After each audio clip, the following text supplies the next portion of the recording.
Hello दोस्तों, मैं आपका बहुत बहुत स्वागत करता हूं आपके अपने channel Indian institute of stock market पर। आज हम बात करने वाले हैं हमारे पसंदीदा ETF में से एक सिल्वर बीस के बारे में। अब यहाँ पे बहुत सारे लोगों को सबसे पहले तो डाउट आ जाएगा कि आपके पसंदीदा ETF है कौन कौन से। तो देखिए, सारे मेजर जो ETFs हैं वो मेरे पसंदीदा हैं।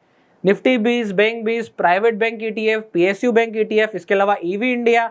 साथ में आप बात करोगे तो कमोडिटी में आ जाओगे तो सिल्वर 20, गोल्ड 20। ये जो सारे ब्रॉड कैटेगरी की ETF है ना, ये मेरे फेवरेट है। इसके अलावा अगर आप ओवरसीज ETF पे चले जाओगे तो MHK टेक, हैंसेंग 20, अगर यूएस चले जाएंगे तो मोन 100। ये सारे जो ETF है ये मेरे पसंदीदा में से एक आ जाते हैं, क्योंकि यहाँ पे आज मोन 100 में बारी होगी, कल आपको फिर प्राइवेट बैंक में बारी मिलेगी, परसों आपको मोम 30 ETF में बारी मिल सकती है, इसके बाद आपको निफ्टी में बारी मिल सकती है। तो ऐसे कंटिन्यूस आपको किसी ना किसी ETF में बारी मिलती जाएगी।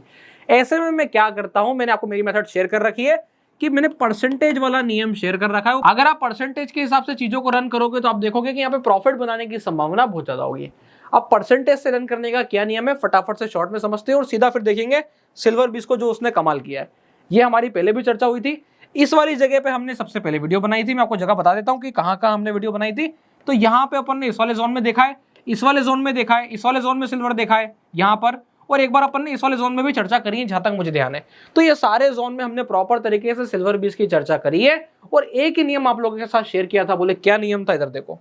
अब नियम देखोगे तो आपको मजा आ जाएगा कि कितना परसेंटेज गिर जाए तो मैं कितने का खरीदूं। सबकी अपनी अपनी पर्सनल कैपेसिटी होती है। कोई 20,000 रुपए एक दिन में लगा सकता है, कोई 200 रुपए एक दिन में लगा सकता है। तो दोनों के बीच में बहुत ज्यादा अंतर है। जो 20,000 लगा सकता है उसके लिए परसेंटेज वाला नियम क्या होगा, मैं बात कर रहा हूँ पूरे महीने में। ये 20,000 रुपए पूरे महीने में लगा सकता है, कोई 200 रुपए दिन में लगा सकता है। 200 रुपए दिन में लगाएगा तो महीने के हिसाब से कितना लगा लेगा, 2-3 हजार रुपए लगा लेगा कि 2,000 लगा लूंगा, 3,000 लगा लूंगा। तो उन सबके हिसाब से एक ऐसा नियम बनाया था जो कि 100% काम करता है। क्या नियम था, सबसे पहली चीज सिर्फ और सिर्फ ETF के लिए बनाया है। अगर कोई ये सोचता है कि ये चीज हम स्टॉक के बारे में भी अप्लाई कर सकते हैं तो बिल्कुल ऐसी गलती मत करना, नहीं तो घर के बाहर निकलना पड़ सकता है। आई होप आप लोगों को क्लियर हो गया होगा। मैंने आपको सबसे अच्छे तरीके से समझा दिया है कि इसको क्यों स्टॉक पे अप्लाई नहीं करना है। अब ETF पे कैसे अप्लाई करते हैं वो समझिए। मेरे पास एक फंड है, मैंने कहा महीने का 20,000 रुपए मैं इनपुट कर सकता हूं। तो सबसे पहले 20,000 रुपए को मैंने अलग अलग हिस्सों में तोड़ दिया कि इसमें मैं मोम 30 में कितना डालूंगा, उसके बाद जो है मैं ओवरसीज में जा रहा हूं तो MHK टेक में कितना डालूंगा। अगर आपने वो सब तोड़ लिया है तो उसके बाद सिल्वर भी इसके लिए सपोज आप एलोकेट करके लाते हो कि यहाँ पर मैं क्या करने वाला हूँ, 5,000 रुपए डालने वाला हूँ हर महीना। अगर 5,000 रुपए हर महीना डालने वाले हो तो परसेंटेज आपको क्या सेट करना पड़ेगा कि 1% अगर गिरता है, कितना गिरता है, 1% गिरता है तो मैं 500 रुपए डालूंगा। आप देखो कि पूरे महीने में आपके आराम से 5,000 रुपए लग जाएंगे। कितनी बार ऐसा होगा कि सिल्वर इतना बड़ा गिरेगा कि एक ही दिन में 5,000 लग जाएंगे। ऐसे केस में हम क्या करेंगे, हम आगे के महीने से एडवांस निकाल लेंगे। जैसे कि मुझे जरूरत लग रही है, इस वाले महीने मैंने 5,000 निकाले थे, पर क्या हो गया, अब स्थिति ऐसी बन गई कि इस वाले महीने सिल्वर गिर गिर के मुझे अपॉर्चुनिटी दे दिया कि 5,000 की जगह आप 15,000 लगा सकते हो। तो आप क्या कर सकते हो, आप ऐसा कर दो कि मार्केट बॉटम पर है ना, तो मैं एक साथ वहां पे 15,000 रुपए लगा के और आगे के लिए होल्ड कर दूंगा जिस भी पॉइंट पे मुझे बॉटम से टर्न अराउंड लगेगा। तो स्विंग के लिए भी मैंने एक स्पेसिफिक वीडियो बताई थी जिसमें मैंने आपको बताया था कि स्विंग इन ETF कैसे करते हैं।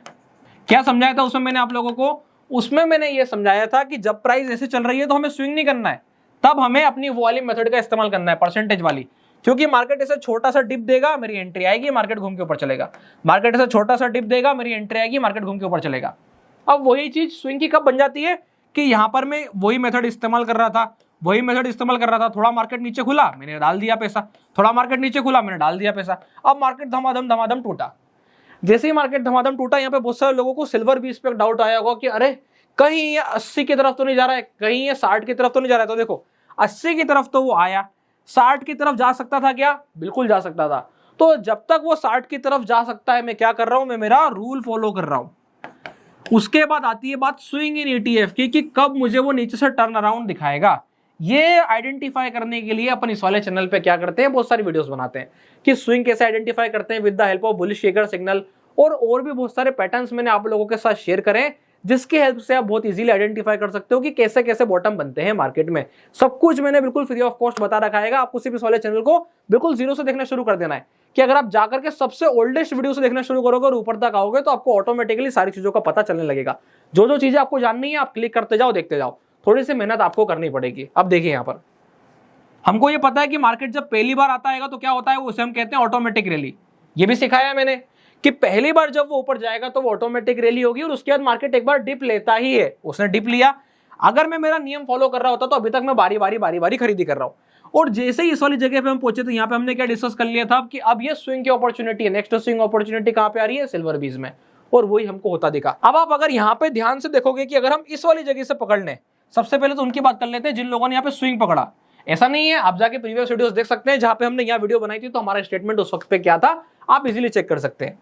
तो यहाँ पर आप देखोगे ओवरऑल सिनेरियो में कितना परसेंटेज दिख रहा है, 14%। तो जो यहाँ पे जाके स्विंग डाल रहा है उसका बना है 14%। अब थोड़ा सा पीछे जाते हैं, हम उन लोगों की बात करते हैं जो सिर्फ रोज खरीदी कर रहे थे। तो उसके लिए अपन एक कर्सर पकड़ लेते हैं और हम मानते हैं कि उन्होंने यहाँ से एंट्री शुरू करी। कहाँ के बायर है वो, यहाँ पहली बार 4 जून को उन्होंने ये करना शुरू किया। अब देखो 4 जून को मार्केट कितना गिरा, 1%, 500 रुपए लग गए। अगले दिन मार्केट कितना नीचे था, 0.62%, तो आपके कितने लग गए, 0.62 के हिसाब से अगर मैं 500 रुपए लगाता हूँ 1% गिरने पे, तो आधा % गिरने पे कितने लगाऊंगा, 250 रुपए। तो यहाँ पे मैंने 250 रुपए लगा दिए। अगले 2 दिन मार्केट ऊपर था, कुछ नहीं किया, अगले दिन फिर टूटा, अब फिर टूटा 2.28%, सीधा लग गए 1000 रुपए। ठीक, अब देखो अब तारीख पहुंच गई 10 जून, 1000 रुपए लग गए। अभी यहाँ पे कितने लगे, यहाँ पे अगले दिन फिर से कितना गिरा है, बोले 1%, तो 1% के हिसाब से 1.3% है, तो 700 रुपए लग गए। आप ऐसा जोड़ के चल सकते हो। नेट आप देखोगे कि ये जून खत्म होने की बारी आई और जून खत्म होने तक मेरे 5000 या 5000 से थोड़े से ज्यादा लगे होंगे, कोई दिक्कत नहीं आई। फिर मार्केट ने रैली करी, तो इस जगह पे पूरा पैसा लगा वो आपने एक बार प्लस देखा। देखो आप क्या कर रहे हो, प्लस देख रहे हो, मार्केट टूटना शुरू हुई। अब अपन बात कर लेते हैं जुलाई में क्या हुआ। तो जून के महीने में आपके पूरे कितने 7-8 हजार रुपए के आसपास लगे, आप अज्यूम करके चल सकते हो। आप देखो यहाँ पे कितना तेजी से पैसा लगा, आपका पूरा जुलाई का पैसा यहीं लग गया। इवन आपका आगे के महीने का पैसा भी यहीं लगेगा, पर किसके फॉर्म में, स्विंग के फॉर्म में। तो देखते जाइए, समझते जाइए, आपको सारा चीजें पता चल जाएगी। मेरे को क्या करना है, जितना परसेंटेज यहाँ पे मैं नहीं खरीद पा रहा हूँ ना, वो मैं स्विंग के समय डालूंगा। क्लियर, ये चीज को समझो, ऐसा थोड़ा सा अपने आप को मॉडिफाई करो। जैसे मुझे दिखा यहाँ पर, ये पहले कितना टूटा, जैसे यहाँ से अपन बात करते हैं कि यहाँ कितना टूटा, 2.82%, मतलब गए 1500। उसके बाद अगले दिन 0.7%, मतलब कि 2000। आप तो 2000 पकड़ के चलो। उसके बाद अगले दिन सीधा फिर से 1500 और 1800 मोटा मोटा, तो 1800 अगर अपन जोड़ लें तो ये नेट आ गया 5000 रुपए। तो आपके यहीं पे लग गए 5000। अब यहां तक मेरे 23 जुलाई को ही 5000 लग चुके हैं। अभी जुलाई खत्म होना, अभी जुलाई खत्म नहीं हुआ है, अभी तो 4-5 दिन और बाकी है। जो भी ट्रेडिंग डेज है, ट्रेडिंग डेज के हिसाब से 4-5 दिन और बाकी है। तो मैं नोट करूंगा अब, जैसे कि अब ये अगले महीने की बाएंगे, तो इस दिन मुझे कितना खरीदना था, 500। इस दिन मुझे कितना खरीदना था, 1500, तो 2000। तो अभी 2000 रुपए मैंने बचा लिए हैं। अभी मार्केट नीचे जा रहा है ना, मैं देख रहा हूं, मेरे को चार्ट समझ में आता है, फिर ऑटोमेटिक रैली आई, मेरे को डरना नहीं, एकदम घुसना नहीं है। जब मैंने यहां नहीं खरीदा तो यहां पे भी नहीं खरीदना है, आराम से बेटा। अभी यहाँ पे अगला महीना शुरू हो गया, जैसे ही अगला महीना शुरू हो गया, अब आप क्या करो, पुराना जो बचा था ना, आप अगले महीने में डालना शुरू करो कि पहले के 2000 तो मुझे डालने ही है और इस वाले महीने की भी मैं डाल सकता हूं। तो ये सारे सिनेरियोज ऐसे अगर आप लेके चलोगे तो आप देखोगे यहाँ पे वर्क करता नजर आएगा। सिर्फ मैं इस ETF की बात नहीं कर रहा हूँ, अपन ने और काफी सारे ETF डिस्कस करे, तो आप ये सबके ऊपर अप्लाई कर सकते हैं। बस एक कंडीशन है कि मैं ओवर ना करूं। ओवर मतलब मुझे एक मेरी मंथली लिमिट सेट करना जरूरी है, ये बहुत ज्यादा आवश्यक है। क्योंकि कोई ना कोई ETF ऐसा जरूर होगा या मार्केट में एक दिन ऐसी मध्य जरूर आएगी जहां पे वो चीज गिरती चली जाएगी। ऐसा होता भी है। आप ऐसा बिल्कुल नहीं सोच सकते कि ETF में ले रहा हूं तो ये गिरेगा नहीं, ऐसा सोचना बिल्कुल गलत है। ये मैं आपको आज सिखा देता हूं, आप ये वाली चीज बिल्कुल सीख लीजिए कि यहां से ये नीचे गिर के कहां तक जा सकता था, तो बोले 50 भी आ सकता था। क्या मैं इतना मेंटली प्रिपेयर्ड था? हाँ प्रिपेयर्ड था, तभी मैंने काम किया है। जो लोग मेंटली प्रिपेयर्ड नहीं थे, जिनको यहां से यहां गिरने में मेरा तो बहुत नुकसान हो रहा है, मुझे तो बड़ा बुरा लग रहा है, मुझे तो बड़ा खराब लग रहा है, तो फिर उन लोगों के लिए ये मार्केट नहीं है। ये चीज का विशेष ध्यान रखना। जो ट्रेड करने के बाद या फिर मार्केट में इन्वेस्टमेंट करने के बाद लॉस में बैठा है या नीचे बैठा है और उसे हल्का सा भी बुरा लग रहा है कि यार मुझे इस जगह पे बुरा लग रहा है, इसका मतलब आपने मनी मैनेजमेंट ठीक नहीं करा। आपको ये समझना पड़ेगा कि मैं भले 500 रुपए से खरीद रहा हूं, आप 50 रुपए से खरीदना शुरू करो। आप एक शेयर खरीदना शुरू करो कि 94 का तो 94 रुपीज डालूंगा, 1% गिरेगा तो 94 रुपीज डालूंगा, खत्म। अगर उससे नीचे गिर रहा है तो मैं जोड़ूंगा कि कितना गिरा, जब वो 1% हो जाएगा फिर 94 रुपीज डालूंगा।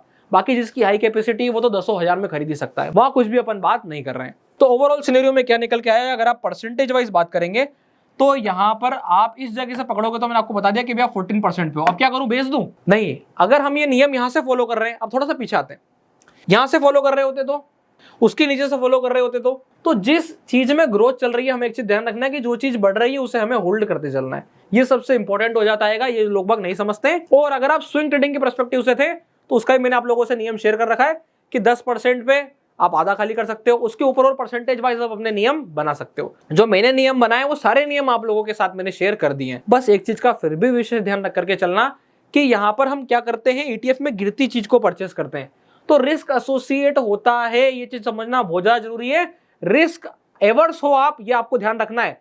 हमको कभी भी रिस्क टेकर नहीं बनना है, हमको हमेशा रिस्क को मान के चलना है कि वो हमारी कभी भी पिटाई कर सकता है। तो इसलिए हमें ध्यान रखना है, मार्केट ज्यादा नीचे टूटती नजर आ रही है तो हमने इसलिए मंथली लिमिट का भी नियम बनाया कि एक मेरी मंथली लिमिट है, इससे ऊपर नहीं, उससे ऊपर में नहीं जा सकता हूं जब तक स्विंग की अपॉर्चुनिटी ना आ जाए। स्विंग की अपॉर्चुनिटी के लिए हमको थोड़ा सा पढ़ना पड़ेगा। तो ओवरऑल ये कहानी थी सिल्वर बीस की। अगर आप पूछेंगे आगे का क्या सिनेरियो है, तो देखिए यहां से भी यार मार्केट ने जो ये गैप बनाया, क्या करेगा मार्केट इतना बड़ा जंप लेने के बाद एक आध दिन और थोड़ी सी तेजी दिखा के एक रिट्रेसमेंट हो जाएगा, क्योंकि ऐसी तेजी के बाद रिट्रेसमेंट आता है। कैसे आइडेंटिफाई करेंगे, आप जाके सिल्वर के चार्ट देखेंगे इंटरनेशनल, गोल्ड के चार्ट देखेंगे इंटरनेशनल, तो आपस में कंपेयर करके समझ सकते हैं।